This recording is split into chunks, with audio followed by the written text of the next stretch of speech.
Hi everybody, Casey Zander here, and in today's video I'm going to be explaining exactly what to do if a woman that you're seeing dumps you, or if a woman that you're seeing cheats on you and you are left kind of wondering what to do or how to pick up the pieces of your life.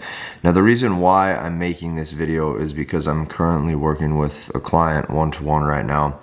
And he's going through a similar situation, okay? The situation that he's dealing with, there was infidelity, and he's very broken and very jaded, deciding for himself what to do. And I understand that for a lot of, people, when they come into certain videos on YouTube, that might be the frame of reference that you're coming from. You might be coming into a video like this slightly hurt or slightly damaged, and because of that, I want to give you some solid tips so that way you can execute specific things in the correct order to do if any companion that you were with pulls away from you and the relationship becomes dissolved. So without further ado, let's dive in.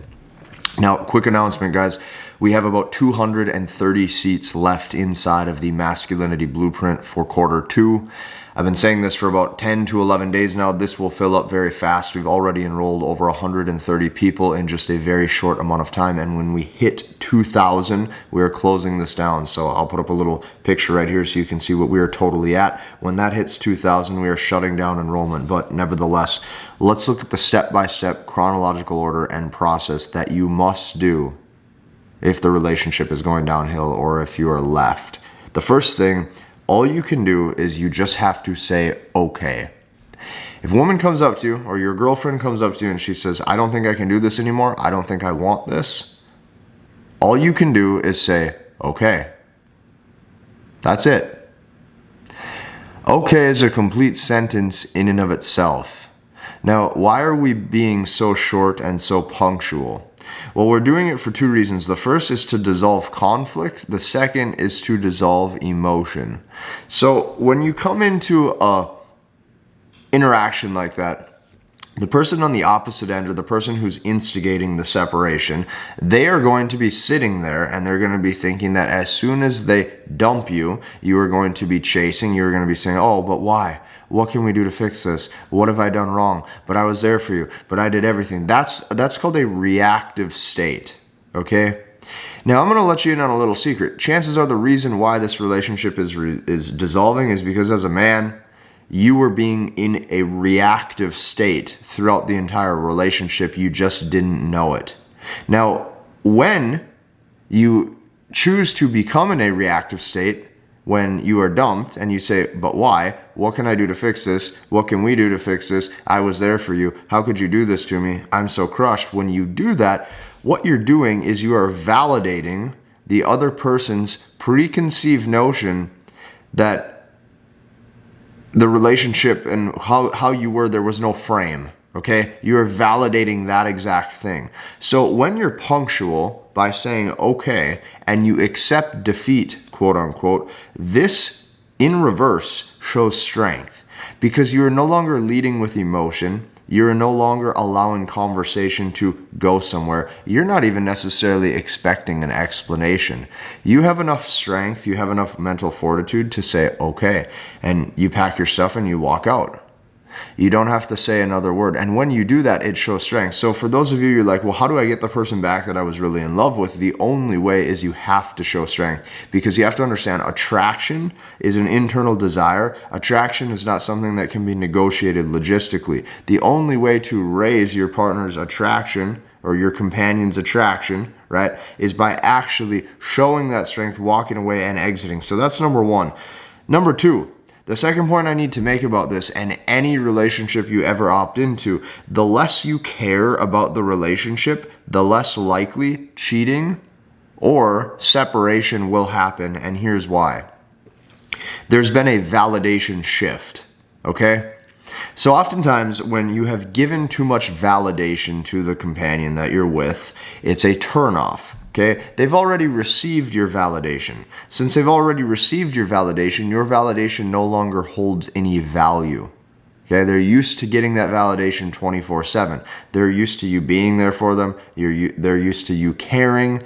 They're used to you investing lots of emotion into it. And because of that, it starts to turn the person off. So what can we do? We can shift the validation. we can start to make our validation worth more. And our validation is our time, our energy, our emotions, right? Anything that we put into the relationship as investment, the less you care about the total outcome, even if you find the companion super attractive, you have to remember that you need that validation shift where instead of giving your all, you have to get them to pursue your validation and or earn it from time to time, so that way it adds value. Think of this in any way, shape, or form. Anything that is in scarcity, right? Anything that there's scarcity, meaning a limited supply of, more and more times it is more valuable. There's a limited edition. Think of it, limited edition shoes, there's only one made in the world, lots of desire. Why? Because there's heightened scarcity. Okay, think of a Louis Vuitton bag. If it's a special edition Louis Vuitton bag and there's only 5 of these types of purses, lots of demand, lots of desire, right? Low supply. You want the same to be your validation. Validation in extremely low supply, not necessarily sure when they are going to get it. Because of that, you use that to your advantage, okay? That's what I have to make clear. The less you care about the relationship, the less likely cheating, infidelity, heartbreak will actually happen because you maintain your frame and you maintain your footing. The next point I need to make is that if you have been separated with or if you have been dumped, you must move on. How do you move on? Well, here's the thing. Your companion already knows that you like them. So there is no use in pleading your case saying that you will do anything to make this work. There is no use in pleading your case saying that you'll do anything to fix it. There's no use in even trying to renegotiate the terms of the relationship or things you can improve on, because chances are that person, when they look at you and they hear your voice, you just don't do it for them. It's like putting a Lamborghini in front of somebody versus a Mitsubishi, okay? At the end of the day, the Mitsubishi just ain't gonna do it like the Lambo will. You have to accept that, regardless of words, regardless of, game or flirtation, you're going to have to just move on. And when you can move on, the quicker you're able to do it, the more strength it shows, because it shows you weren't as attached as that other person thought you were, and it will get them to second guess their decision. I want you just to understand how powerful the psychological aspects of the mind are. The psychological aspects of the mind when it comes to a situation like this is extremely powerful, and I'm going to let you in on a little unknown secret. It's the only tool that you actually have for leverage. The last point, you must come back even better. You have to come back even better than you were before. So what you'll oftentimes see, what facilitates a self-improvement journey for anybody, is that person will come back 10 times stronger, 12 times stronger, right? And this might be manifested in a physically stronger body with more muscle. This might be a mentally stronger mind. This might be a bigger bank account because you chased career excellence. This might be a deeper connection with their spiritual life. This could be better relationships with family, but they start to actually zone in on what's important, and the person will oftentimes realize that what they thought was important actually wasn't to begin with. So these are just some of the things that you can do. Basically, what I'm explaining is if you want to be a 1%er, you're going to have to do things that 99% of people are just not willing to do. And 99% of people, when they are separated with, they beg, they plead, they say, I'm sorry, even though they didn't do anything wrong. Right? And it's funny, oftentimes when a guy gets cheated on, the first thing he says is, what did I do wrong and how can I win her back?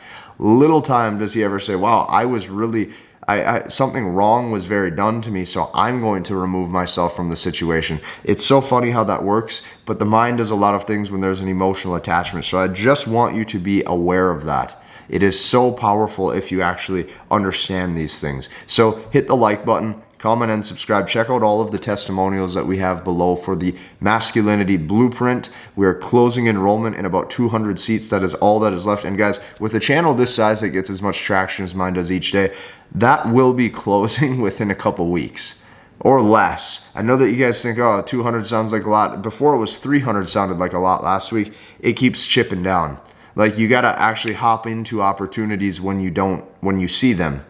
And most of the time, people don't hop into opportunities. Most of the time, they wait and they wait and they wait, and then that offer expires, and they're mad at themselves because they never actually took action into the things that they genuinely wanted to in their heart of hearts. So, like I said, like button, comment, and subscribe. We'll see you in the next one.